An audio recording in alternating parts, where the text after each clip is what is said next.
The door doesn't open when you try to leave a place you already chose.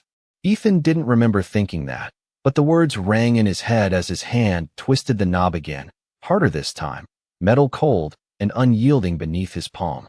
It should have opened. He knew it should have. His apartment door always stuck a little, needed that extra push, that annoyed shoulder bump at the end. But this didn't even move. Not a click, not a shift, nothing. His breath hitched, shallow and quick, fogging the silence around him.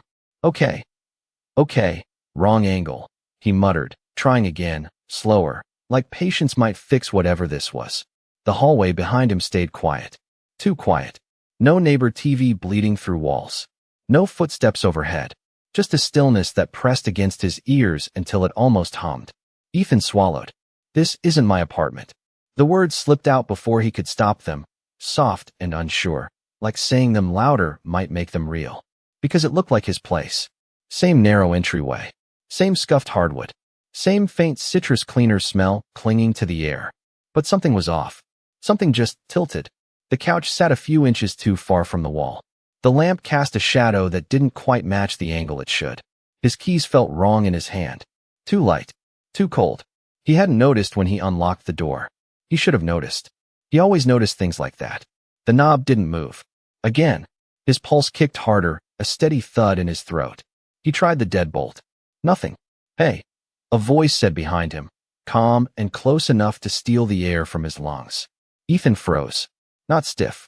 Not tense. Just stopped. Like his body forgot the next step. Slowly he turned.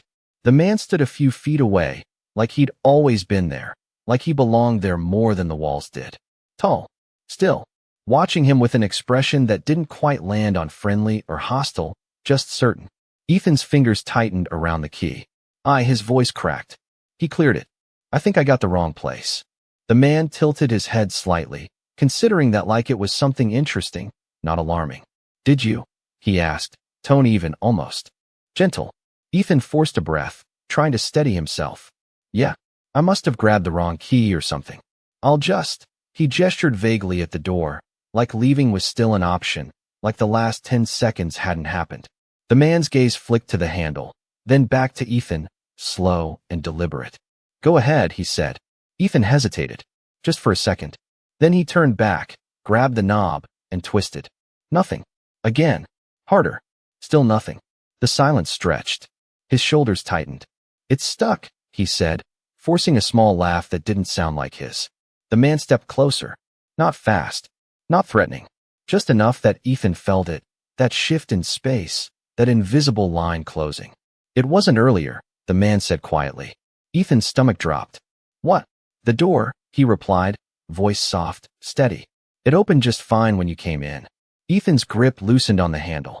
His fingers felt numb. I just thought. His thoughts tangled, slipping through his grasp like water. The man stopped a step behind him. Close enough now that Ethan could feel the warmth of him, the subtle shift of air with each breath. You used the key, he said. Not a question. Ethan's heart stumbled. Yeah, but it's not mine. You turned it. The man continued, quieter now, like he was reminding him of something obvious. You came inside. Ethan swallowed, throat dry. That doesn't mean anything. A pause. Then, softer, almost thoughtful. It usually does. Ethan turned, faster this time, needing distance, needing space that didn't seem to exist anymore. Look, I don't know what's going on, but I'm leaving. The man's expression didn't change. Not even a flicker. Then leave, he said simply. Ethan stared at him. Then back at the door. His hand hovered over the knob. Didn't move. Why isn't it opening? He whispered. The man watched him for a long moment, something unreadable settling in his gaze. Then he stepped closer, just enough that Ethan had to tilt his head up slightly to meet his eyes. That's the part you never remember, he murmured. Ethan's chest tightened. What? The man's lips curved, faint, not quite a smile. You don't leave, he said. You never do. The silence did not break. It stretched, thin and sharp, until Ethan could hear the faint sound of his own pulse echoing in his ears. He did not move. He was not sure he could. That is not funny, he said finally, but the words came out weaker than he intended, like they had lost something on the way up. The man did not react. He just watched him, steady, patient, like he had all the time in the world. Ethan swallowed, forcing his fingers to curl again around the doorknob. He twisted. Nothing. He pushed. Harder this time. The wood did not even creak. Okay. He breathed, stepping back, running a hand through his hair. Okay, this is just some kind of jammed lock. Old building. Happens all the time. He nodded once, like he could convince himself. Like logic could anchor him. The man's gaze followed every small movement. Then try the other door, he said quietly. Ethan blinked. What other door? A slight tilt of the head, almost curious. You do not remember where it is? Something cold slipped down Ethan's spine. There is no other door, he said quickly. Too quickly. The apartment did not have one. His apartment did not. The thought snagged in his mind. His apartment. The words felt strange now, like he was repeating something he had not checked. The man stepped past him. Close. Too close. Ethan felt it again, that shift in air, that subtle warmth at his side. He did not touch him. He did not need to. He moved toward the living room, calm, certain, like he knew exactly where everything was. Like he had done this before. Ethan hesitated, then followed. The couch sat where it should not. The lamp flickered faintly, casting long shadows that stretched just a little too far. The man stopped near the far wall and reached out, fingers brushing along it until they found something Ethan swore had not been there a second ago. A handle. Small. Brass. Familiar in a way that made no sense. There, the man said. Ethan stared. That was not there. It always is, the man replied. Ethan shook his head, stepping closer, drawn despite himself. No, I would have seen that. You say that every time. The words landed softly. Too softly. Ethan's chest tightened. Stop saying things like that. The man looked at him then, really looked at him, something deeper flickering behind his eyes. Not amusement. Not cruelty. Something else. Something that felt older than the room around them. Like what, he asked. Ethan opened his mouth. Closed it. Tried again. Like you know me. A pause. The faintest shift in the man's expression. Do you want me to say I do not? Ethan's breath caught. The room felt smaller. Yes, he said too fast. Yes, that would be great. The man studied him for a long second. Then, quietly, I do not. Relief hit first. Sharp and immediate. Then something else followed, slower, heavier. Disappointment. Ethan frowned, confused at his own reaction. Good, he muttered, turning away, focusing on the door in the wall. Then I am leaving. He reached for the handle. His fingers brushed the brass. Warm, like someone had just touched it. He hesitated, just for a second. Then he turned it. The door opened. A crack. A breath of air slipped through, cooler, unfamiliar. Ethan leaned forward slightly, peering into the gap. Darkness. Not pitch black. Just absence. No hallway. No light. No exit sign glowing red in the distance. Just a space that did not seem to go anywhere. His stomach dropped. What is that? He whispered. Behind him, the man's voice came soft and steady. The way out. Ethan did not move. His hand stayed on the handle. That is not a hallway. It was, the man said. The first time. Ethan's grip tightened. I do not remember a first time. The silence stretched again. Then, closer now, right behind him, the man spoke. That is the problem. Ethan's breath faltered. He stared into the dark, something pulling at him from deep in his chest, something he could not name. He should close the door. He should step back. He should leave. But his feet did not move. And slowly, without meaning to, he leaned just a little closer, like he was trying to see something waiting for him on the other side.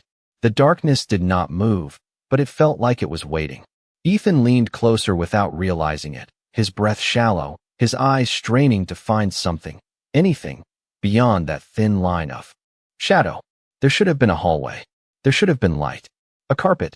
A wall. A door at the end. Something normal. Something real. Instead, there was just that quiet, empty space that did not push back when he looked at it, like it had no shape until he gave it one. This is not real, he whispered, but the words sounded uncertain, like he was asking instead of telling. Behind him, he felt the man shift. Not touching. Not quite. Just there. It is as real as you need it to be, the man said softly. Ethan's fingers tightened on the handle. The brass was still warm. Too warm. That does not mean anything, Ethan replied, sharper now, forcing control back into his voice. That is not how anything works. A pause. Then, closer, almost at his shoulder. Are you sure? Ethan's chest rose too fast. He hated that question. He hated how easily it slipped under his skin. He pulled back slightly, but his hand did not leave the door. Yes, he said, even though something inside him twisted. I am sure. The man did not argue. He never argued. That was worse. Ethan took a breath and leaned forward again. Just a little, just enough to test it. The darkness did not swallow him. It did not react. It just stayed. Still. Patient. His foot shifted, inching closer to the threshold. He did not step through. Not yet. If this is the way out, he said slowly, then why does it feel like I am about to walk into something wrong? The silence answered first. Then the man's voice followed, low and even. Because you remember that part. Ethan froze. His foot hovered, then lowered back onto the floor. I told you, he said, turning his head slightly, though he still did not fully look back. I do not remember anything. Not with your mind, the man said. But your body does. Ethan let out a short breath, almost a laugh, but it broke halfway through. That does not make any sense. It does here. That word again. Here. Like this place had rules. Like he was supposed to understand them. Ethan pulled his hand off the handle. The door stayed open, the darkness unmoving, but he stepped back anyway, creating distance, needing space he could measure. No, he said quietly. No, I am not doing this. He shook his head once, sharper this time, grounding himself. This is just stress. I am tired. I grabbed the wrong key, walked into the wrong place, and now I am freaking out over nothing. He turned fully now, facing the man. That is all this is. The man met his gaze without hesitation. Calm. Steady. Too steady. If that is what you need it to be, he said. Ethan's jaw tightened. Stop saying things like that. Like what? Ethan took a step forward before he realized it, closing the space between them instead of widening it. Like you were waiting for me to figure something out. The man's eyes flickered. Just once, something almost like recognition passing through them. I am not waiting, he said quietly. Ethan held his gaze. Then what are you doing? A small pause. Then, softer, I am staying. The words settled between them, heavier than it should have been. Ethan's breath caught again, but this time it was not fear. Not exactly. Something else curled underneath it. Something slower, more complicated. He looked away first, shaking his head like he could clear it. You do not even know me. The man did not respond immediately. When he did, his voice was quieter than before. That is where you are wrong. Ethan stilled. The room felt smaller again. The open door behind him still breathed that strange, quiet air, but he did not look back at it. Not this time. Then say it. Ethan said, his voice lower now, almost careful. Say how you know me. The man watched him for a long second, something unreadable shifting behind his calm expression. Then he took a step closer, closing the last of the space between them. Close enough that Ethan had to tilt his head slightly to keep eye contact. Close enough that the air felt different again. If I tell you, he said softly, you will try to leave. Ethan's heart stuttered. I am already trying to leave. A faint shake of the man's head. Not like that. Ethan frowned. Then what do you want me to do? The man held his gaze, steady, unblinking. Stay long enough to remember why you never do. Ethan's chest tightened, something in his mind pulling, stretching, like a thread just out of reach. He did not understand it. He did not want to. But he did not move away either. And somewhere behind him, the open door remained, waiting, silent, like it already knew he would not walk through it yet. The word stay lingered in the air long after he said it, like it had weight, like it settled into the walls instead of fading. Ethan did not answer right away. He just stood there, close enough to feel the faint warmth between them, close enough that stepping back would have meant admitting something he was not ready to name. His fingers twitched at his side, like they wanted to reach for something solid, something familiar, but there was nothing in this room that felt entirely real anymore. I do not remember choosing anything, Ethan said finally, quieter now, his voice losing its edge. The man did not move. You never do, he replied. That again. Always that. Ethan exhaled sharply and turned away, breaking the line between them like he needed air. The room shifted when he did. Not physically, not in any way he could prove. But something about the space felt different when he was not looking directly at the man, like the apartment itself was paying attention. This is ridiculous, Ethan muttered, running both hands through his hair, pacing 2 steps forward before stopping himself. I walked into the wrong place. That is it. There is no mystery. There is no memory. There is no whatever this is supposed to be. His voice echoed slightly, too crisp against the quiet. The man watched him without interruption. Ethan hated that more than anything. Say something. Ethan snapped, turning back toward him. Tell me I am right. The man's gaze softened just a fraction. Would it help? Ethan hesitated. The answer should have been yes. It should have been easy. But something in his chest tightened instead. Yes, he said anyway. The man held his eyes for a long second. Then, calmly, you are right. The words landed. They should have settled things. They should have brought relief. But instead, the tension in Ethan's shoulders stayed exactly where it was. Worse, something inside him felt off. Like a piece of a puzzle had been forced into place but did not quite fit. You do not believe that, Ethan said quietly. The man did not deny it. He did not confirm it either. He just stood there, steady, like he was not the one shifting the ground beneath Ethan's feet with every sentence. Ethan let out a breath, slower this time, trying to regain control. Fine, he said. Then I will prove it. He turned back toward the door in the wall, the one still open, the one that should have been a hallway, and was not. The dark space beyond it had not changed. It still waited. It still did not move. I will walk through that. Ethan continued, more to himself now than to the man. And I will find a normal hallway. And I will leave, and that will be the end of it. He took a step forward. Then another. The air shifted slightly as he moved closer, cooler near the doorway, like standing in front of an open window in the middle of winter. His skin prickled. He stopped just short of the threshold. His heart beat louder now, each pulse sharp and insistent. This was simple. It should have been simple. Walk forward. Keep going. Do not look back. His hand lifted slightly, hovering in front of him like he expected to touch something unseen. He did not. The space in front of him remained empty. He could step through. Nothing was stopping him. Behind him, the man did not speak, did not move, did not interrupt. Ethan took a breath, then another, and still, he did not step forward. His jaw tightened. This is stupid, he whispered. There is nothing here. A beat of silence. Then, softly, from behind him, then go. Ethan closed his eyes for a second. Just one. When he opened them again, the darkness seemed closer. Not physically, just heavier. Like it knew he was looking at it. Like it knew he was hesitating. His foot shifted, inches from crossing the threshold. And then something flickered in his mind. Not a clear memory. Not an image. Just a feeling. A sudden, sharp pull in his chest. A sense of falling forward into something he could not control. His breath caught. His foot stopped. He pulled back instantly, stepping away from the door like it had burned him. No, he said under his breath, shaking his head. No, that is not right. The man's voice came. Again, closer now, though Ethan had not heard him move. What did you feel? Ethan turned quickly. Nothing. Too fast. Too sharp. The man watched him carefully. You stepped back. Ethan clenched his jaw. Because it is dark. Because it is not normal. Because you remember, the man corrected gently.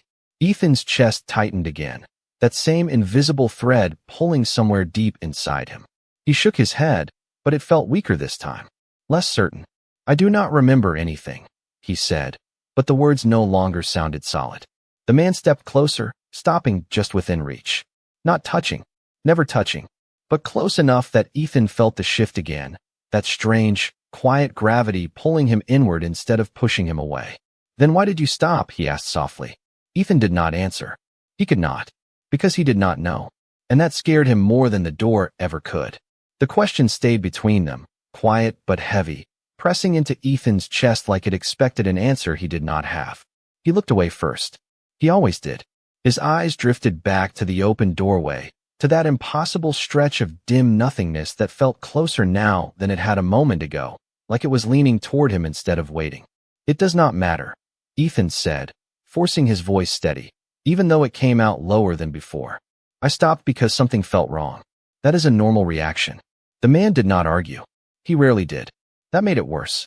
Ethan exhaled slowly, dragging a hand down his face, trying to ground himself in something physical, something real. His skin felt too warm. The air felt too still. Even his own heartbeat sounded louder than it should have. You keep saying I remember, Ethan continued, turning back toward him, frustration slipping through now. Remember what? There is nothing to remember. I have never been here. The man's gaze did not waver. You have, he said simply. Ethan shook his head immediately. No, more than once. No, you just do not stay long enough to keep it. The words landed differently this time. Not sharp, not confusing, tightening behind his eyes. That does not even make sense, he said, but there was less force behind it now. Less certainty.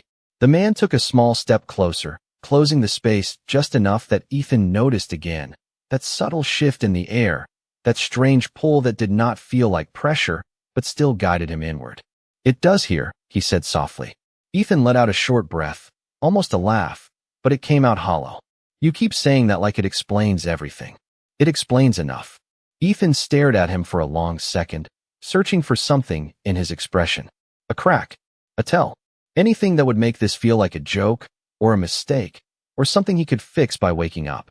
There was nothing, just that same calm, steady presence that made everything else feel unstable. Then explain it, Ethan said finally. Explain what this place is. A pause. Not long. Just enough to feel deliberate. It is where you stop running, the man answered. Ethan blinked. I am not running.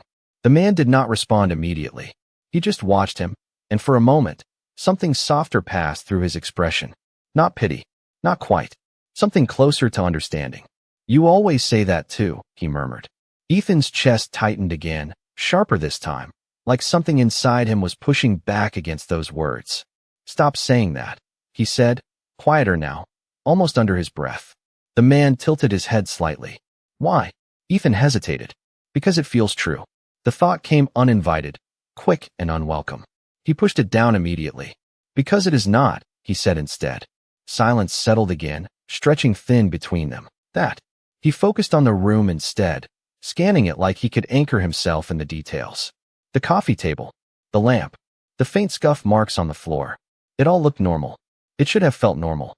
But now that he was really looking, really paying attention, the details did not line up. The edges felt slightly off, like a memory of a place instead of the place itself. If I have been here before, Ethan said slowly, testing the words as he spoke them, then there has to be something. Something I recognize. The man did not interrupt. That silence again, letting him reach the thought on his own. Ethan turned slowly, his gaze moving across the room, searching. The couch, the wall, the lamp. Nothing. Nothing. And then his eyes stopped. On the table, a small object sat near the edge, something he had not noticed before, something that did not belong in the pattern his mind had built for this space. A mug. Simple. White. With a thin crack running down the side. Ethan frowned, stepping closer without thinking. That was not there before, he murmured. The man's voice came from behind him, calm as ever. It always is. Ethan reached out slowly, his fingers hovering just above the surface.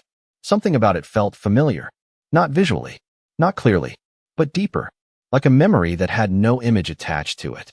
His fingers brushed the handle. Warm. His breath caught. Why is it warm? He asked quietly. A pause. Then, softer than before, closer than before, the man answered. Because you just put it down. Ethan froze. He held it, the harder it became to ignore the way it fit. Not perfectly, not comfortably, but familiar in a way that settled somewhere deeper than logic. He should have let go. He did not. I did not put this here, he said again, quieter now, like repeating it might anchor him back into something solid. Behind him, the man did not respond right away. That silence again, always giving the words time to sink in before he added anything to them. Then why does it feel like you did? The man asked softly. Ethan's jaw tightened. It does not. The answer came too fast. Too sharp. His grip on the mug shifted slightly, his thumb brushing over the thin crack running down the side. A small detail. Something he should not recognize. But his breath hitched anyway. I have seen this before, he murmured before he could stop himself. The words slipped out on their own, quiet and uncertain, like they had been waiting. The man stepped closer. Not enough to touch. Just enough that Ethan felt that shift again, that pull that did not force him but still guided him inward. Yes, he said. Ethan froze. His eyes stayed on the mug, but his mind raced, trying to catch up, trying to build something out of fragments that refused to line up. Where? He asked, his voice barely above a whisper. Here, the man replied. Ethan shook his head immediately. No, not here. Somewhere else. I would remember if it was here. You do, the man said. Just not all at once. Ethan's chest tightened again, that same pressure building behind his ribs, like something was pushing forward from inside him, something he could not fully see. He pulled his hand away from the mug abruptly, like the contact had gone from warm to too much. The air felt colder without it. He stepped back, putting space between himself and the table, between himself and that growing sense of familiarity he did not trust.